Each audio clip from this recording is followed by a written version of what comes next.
Doctor, আপনি আমাকে বাঁচান। ডাক্তার বলল, তোমার মাকে বাঁচাতে হলে ৮ লক্ষ টাকা লাগবে।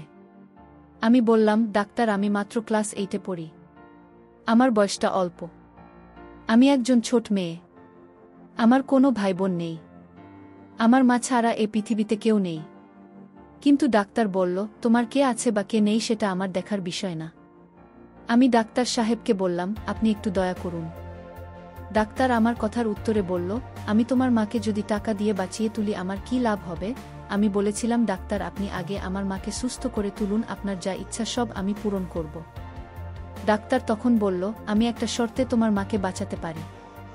আমি বললাম, আপনি বলুন কিশোর, আমি সব মেনে নেব। ডাক্তার বলল, তুমি আমাকে কিছু দিতে হবে।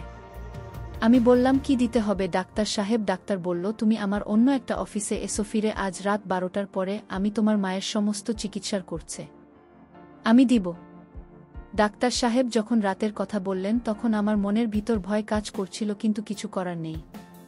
আমি ডাক্তার সাহেবের কথা না শুনলে আমার মায়ের চিকিৎসা হবে না। আর তাই আমি বাধ্য হয়ে আমি ডাক্তারের সাথে রাত 2টায় তার অফিসে গেলাম। ডাক্তার আমায় দেখে বললেন, তুমি এসেছ, আসো আমার রুমে। আমি ডাক্তার সাহেবের রুমে গেলাম।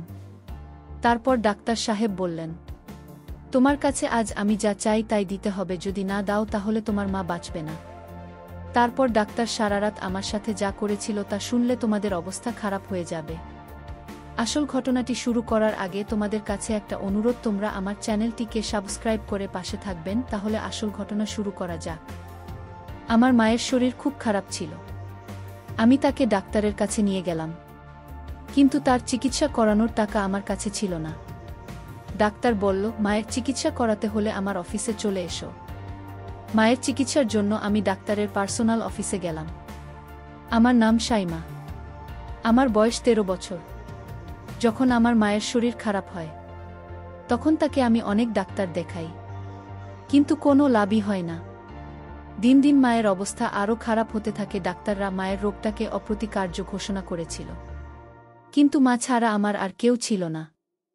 আমি মায়ের এই অবস্থা দেখে খুবই কাঁদতাম। আমি মায়ের একমাত্র মেয়ে ছিলাম। আমার কোনো ভাই বোন ছিল না যে আমাকে সাহায্য করবে। মায়ের চিকিৎসার জন্য আমি আমাদের সমস্ত জমিজমা বিক্রি করে দিয়েছিলাম। এখন আমার হাতে বেশি টাকাও নেই। মায়ের অসুস্থতার খবর পেয়ে একদিন কাকা আমাদের বাড়িতে এসে বলে, তোমাদের উপর দিয়ে এত ঝড় বয়ে গেছে, আর তোমরা আমাকে একবার খবর দাও। একবার যদি আমাকে ফোন করতে, তাহলে তো আমি চলে আসতাম। আমি কাকে কি আর বলব, অনেকবার আমি কাকার বাড়িতে ফোন করেছিলাম আমাদের অবস্থার কথা বলার জন্য, কিন্তু কাকিমা প্রত্যেকবার আমাকে অপমান করে ফোন কেটে দিয়েছিল। কাকিমা বুঝতে পেরেছিল যে আমি তার স্বামীর আর ছেলের কষ্ট করে রোজগার করা টাকা খরচা করতে চাই। কাকা মায়ের সাথে অনেক কথা বলার মা চুপ করে শুনল। মায়ের সাথে কথা শেষ হওয়ার পর কাকা আমাকে বলল, সাইমা, তোমার জিনিসপত্র গুছিয়ে নাও, তোমরা আমার সাথে আমার বাড়িতে যাবে। আমার একবারে ইচ্ছে ছিল না তো কাকার বাড়িতে যাওয়া। কাকার ছেলেকে আমার পছন্দ নয়। কিন্তু কাকা বলল, যতদিন না আমার মা পুরোপুরি সুস্থ হচ্ছে ততদিন আমরা তাদের বাড়িতেই থাকব পারে। আর কাকার বাড়িতে থাকা মানে রোজ কাকিমার কথা শোনা। কাকিমা এমনিতেই আমার সৌন্দর্য দেখে হিংসা করত। সে বলতো আমি সব ছেলেকে আমার রূপের জালে ফাঁসায়। কিন্তু কাকা জোর করল, তাই আমাকে বাধ্য হয়ে জিনিসপত্র গোছাতে হলো। কাকা আমাদের তার বাড়িতে নিয়ে গেল। কাকি তো এই খবরটা পেয়ে গোটা বাড়ি মাথায় তুলে বলতে লাগে, এমনিতে এত খরচ, তার উপর আরও 2জন মানুষকে বাড়িতে নিয়ে এলে এদের খাওয়া পড়া খরচা কে দেবে? তখন কাকা গিয়ে কাকির কানে কানে কিছু একটা বলার কি চুপ করে গেল। কাকি আমাকে বলল, যাও সাইমা, তোমার মাকে নিয়ে ঘরে যাও। আমি যেতে যেতে ভাবতে লাগলাম যে কাকে এমন বললেন। কাকিকে যে তা কি রকম বদলে গেল, কিন্তু কিছুক্ষণ পর আমি ব্যাপারটা ভুলে গেলাম আর মাকে নিয়ে চিন্তা করতে শুরু করলাম। আমি ভাবলাম যে আমি যদি শহরে কোনো ছোটখাটো একটা চাকরি খুঁজে নিই তাহলে মায়ের চিকিৎসার টাকা জোগাড় করতে পারব। কিন্তু আমার চিন্তা ছিল যে কাকা যদি আমাকে চাকরি করতে না দেয়। পরের দিন সকালে উঠে আমি প্রথমে রান্নাঘরে গেলাম কিছু খাবারের বন্দোবস্ত করতে। তখন কাকি রান্নাঘরে এসে আমাকে বলল, দেখো সাইমা, এখন তো তোমাকে আর তোমার মাকেই বাড়িতে থাকতে হবে। তুমি তো জানো জিনিসপত্রের দাম কি রকম বেড়েছে। তুমি এক কাজ করো, শহরে কোনো ছোটখাটো একটা চাকরি খুঁজে নাও, তাহলে কিছু না হোক মায়ের ওষুধ খরচা তো তুমি দিতে পারবে। বাকি ব্যবস্থা আমি আর তোমার কাকা করে নেব, সে নিয়ে তোমায় ভাবতে হবে না। আমি কাকির এই রোগটা কোনোদিনও দেখিনি। তার ব্যবহার একদম বদলে গিয়েছিল, আমার মায়ের খুব ভালোভাবে খেয়াল রাখছি। আমি দেখে অবাক হলাম যে এক রাতের মধ্যে কাকে এতটা কি করে বদলে গেল। কাকা কি এমন বল কাকিকে যে সে নিজেকে বদলাতে বাধ্য হল? সে যাই হোক, সে আমার সাথে খুব ভালো ব্যবহার করছিল। আমি তো এই বিষয়ে খুশি ছিলাম যে আমি এখন চাকরি করতে পারবো, কেউ আমাকে বাধা দেবে না। আমি ঘরে এসে মাকে বললাম যে আমি চাকরি করতে চাই, কারণ আমি জানি মায়ের এটা জানা দরকার। তার মেয়ে সারাদিন কোথায় থাকবে, মা আমাকে চাকরি করতে বারণ করো না। মা ও বুঝতে পেরেছিল যে এখন আমরা কাকার বাড়িতে আছি, তাই নিজেদের খরচা যতটা সম্ভব নিজেদেরকেই চালাতে হবে। শহরে আমার একটা বন্ধু ছিল, তার নাম সুমন। আমি তাকে ফোন করে সব কথা বললাম। সে বলল, সাইমা তুমি আমাকে 2 দিন সময় দাও, আমি চেষ্টা করছি আমার অফিসে তোমাকে একটা কাজ জোগাড় করে দিতে। যদি তোমার এখানে কাজটা হয়ে যায় তাহলে খুব ভালো হবে, আমরা 2 বন্ধু একসাথে কাজ করতে পারব। কথা শুনে আমি খুব খুশি হলাম, কারণ আমি প্রথমবার শহরে কাজ করতে যান। কিন্তু আমার ভয় লাগছিল এই ভেবে যে শহরের পরিবেশটা কেমন হবে, আমি ওখানে গিয়ে মানিয়ে নিতে পারব কিনা। এই ভাবতে ভাবতে 2 দিন কেটে গেল। 2 দিন পর সুমন আমার বাড়িতে চলে এলো। সে বলল, সাইমা তোমার ভাগ্যটা খুবই ভালো, কাল আমি অফিসে তোমার কথা বলতে ওরা তোমাকে নিতে রাজি হয়ে গেল। ওদের একটা ভালো মেয়ে দরকার ছিল, এটাও বলেছে যে তোমাকে ভালো পারিশ্রমিক দেওয়া হবে। সুমনের কথা শুনে আমি খুব হলাম, কিন্তু আমার চিন্তা হয় যে অফিসের মালিক কেমন হবে। পরের দিন সকালে আমি সুমনের সাথে অফিসে এলাম। এসে আমি জানতে পারলাম যে মালিক আমাকে কাজে রেখেছেন। তিনি কোনো কাজে কিছু দিনের জন্য শহরের বাইরে গেছেন। এটা একটা সার্জিক্যাল কোম্পানি ছিল, যেখানে চিকিৎসার সরঞ্জাম তৈরি হতো। প্রথম কদিন আমাকে শূন্যের সাথে রাখা হতো, যাতে আমি ভালো করে কাজ শিখতে পারি। প্রথম দিন আমার অফিসে আসতে অস্বস্তি হচ্ছিল, কিন্তু আস্তে আস্তে আমি এখানে পরিবেশের সাথে নিজেকে মানিয়ে নিলাম। আমি শূন্যের সাথে অফিসে আসতাম, আর ছুটি হলে তার সাথে বাড়ি ফিরতাম।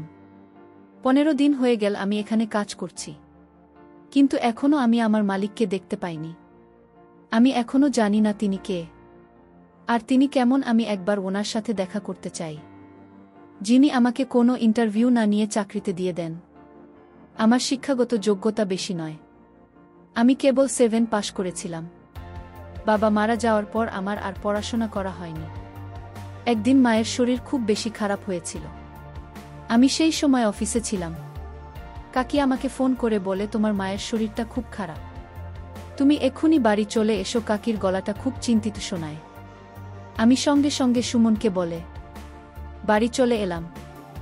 এসে দেখি মা খুব অসুস্থ। আমি মাকে নিয়ে হাসপাতালে গেলাম। সেখানে ডাক্তার মাকে দেখেই জবাব দিয়ে দিন, বলল, তুমি ওনাকে কলকাতা নিয়ে যাও। তখন আমার কাছে বেশি টাকাও ছিল না, কিন্তু তাও আমি মাকে কলকাতা নিয়ে এলাম। আমি চাই না থাকার জন্য মায়ের চিকিৎসা বন্ধ হয়ে যাক। কলকাতা নিয়ে এসে মাকে হাসপাতালে ভর্তি করিয়ে দিলাম।